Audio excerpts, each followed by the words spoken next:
speech. Before we continue, this lesson is also on the direct speech. Yesterday, Ms. Swartz went through the rules of how to change a sentence from the direct to the indirect or the reported speech. I'm just going to deal, this afternoon, I'm going to deal basically with what is the direct speech. Only the direct speech itself, and we can maybe allude to changing it from the direct to the indirect speech. Now, the direct speech. First of all, you need to understand what the direct speech is. You must understand how and when it is used, and you must understand the rules. Remember now, yesterday you dealt with direct speech changing into indirect or reported speech. This afternoon, we're only dealing with the direct speech. Now, first of all, what is the direct speech? I think yesterday you were also told it is when a person, it is the actual or the direct words that a person speaks. So as I am speaking to you now, my words are in the direct speech because I'm speaking. If one of you want to tell another person what I've said, then you take those words, the words that I've spoken, and you turn it into the indirect or the reported speech. Very important, if you look at the direct speech, you must use inverted commas or quotation marks. It's the same thing to indicate the actual words spoken by a person. So whenever you read and there are words or a sentence in inverted commas, you will know this is in the direct speech because it's the words spoken by that specific person. Now, if you look at that, this is an example of what it looks like when a person's direct words are indicated or shown by inverted commas. If you look and you see Peter says, there's the comma, there's the inverted commas. And please remember, when anything is in the direct speech, say, for example, you are asked to turn, you have a sentence in the indirect speech, and you must take it back into the direct speech, what the person said, there must be the inverted commas at the start, at the beginning, and at the end of the sentence. So Peter says, so I'm Peter, and I'm saying, I'm really happy today. That is the direct speech. And before we continue, we can just quickly go and do a little bit of revision of what was said yesterday. The second instance where you can use the direct speech is in dialogue format. So in other words, remember we just said the spoken words of a person, when it's only a person saying something like I said, I am happy, it's in inverted commas. But if you see a dialogue, when you write a dialogue, you've learned about the dialogue at school.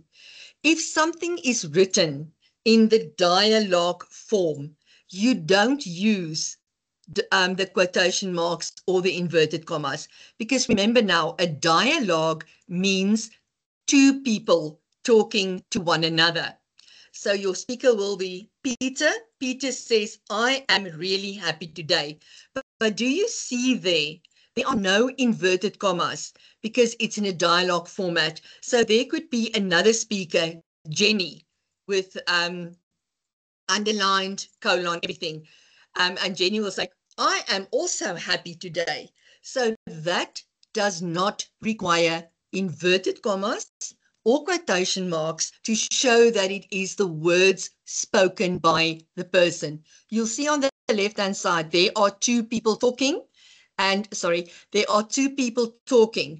they are having a conversation, a dialogue. So whatever they say to each other will be written in the dialogue form, and then you do not use the inverted commas to indicate that. All right, thank you. We can move on.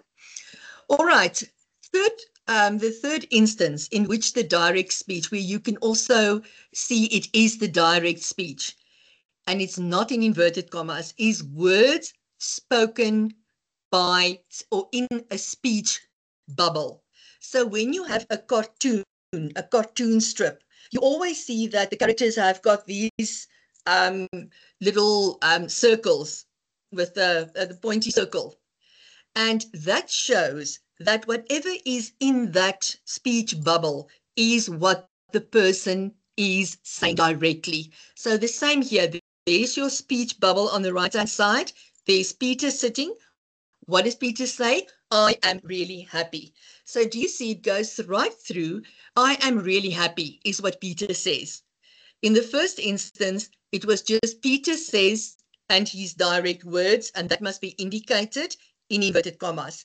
Secondly, Peter is speaking to another person. It's in a dialogue form.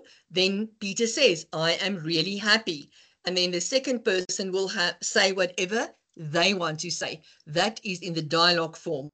And the last one is the speech bubble. So whenever there is a speech bubble above a person's head or where it is there, then you know.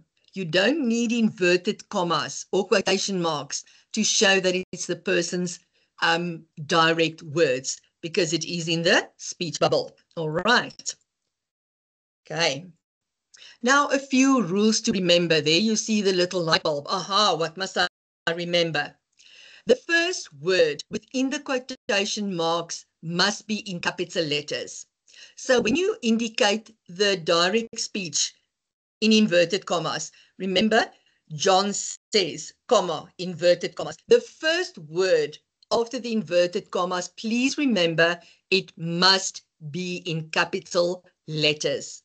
And a lot of the time you make mistakes, even in your dialogues, you make that mistake that you don't start with capital letters. In any sentence, you always start with a capital letter, but it's of utmost importance that you remember in inverted commas, first word within the inverted commas must be in capital letters.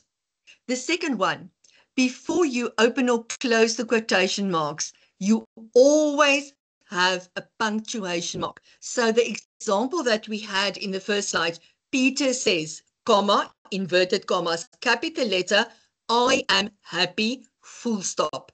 And you close your inverted commas. So your sentence stops with a punctuation mark.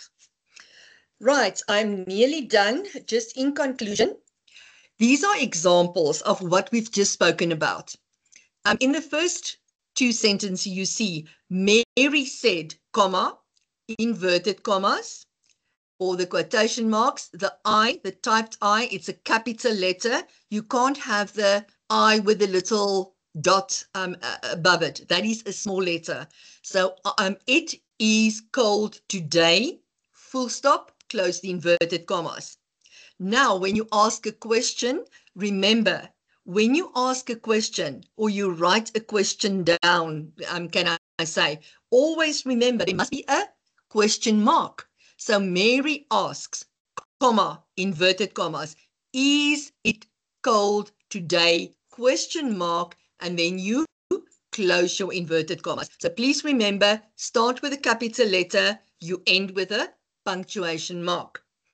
But remember that Mary says or Mary said, the introductory words, or the introductory sentence, Mary said, can also come behind or after the inverted commas. So it can change. It is just said, it is cold today, comma, close the inverted commas, Mary said, and then you have your full stop there. Second one, is it cold today?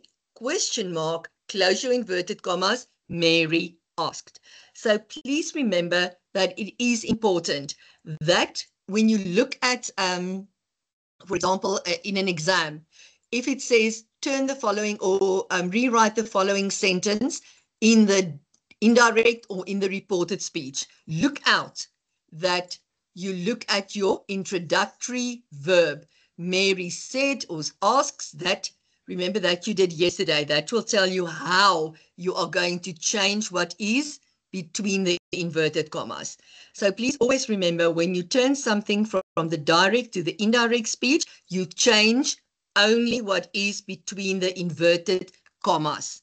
And please also remember, if you write something in the indirect speech, Do you use inverted commas?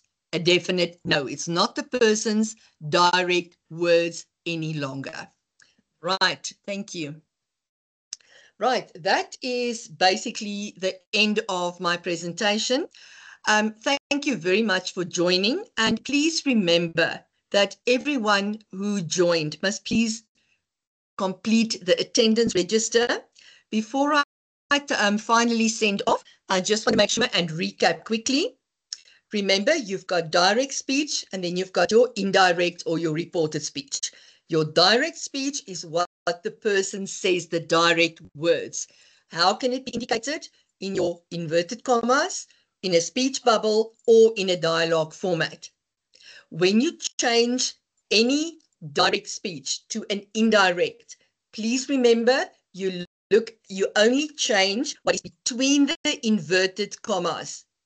You take away, you don't use the inverted commas anymore.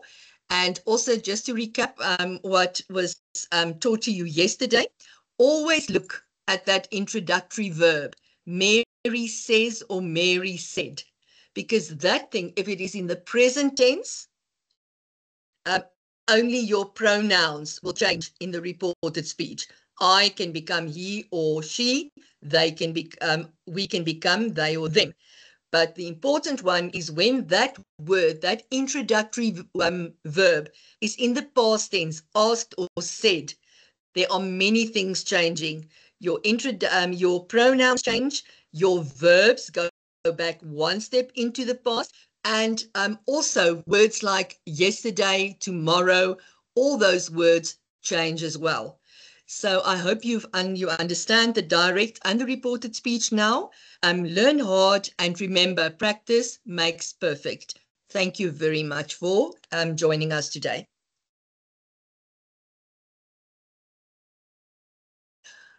Are there any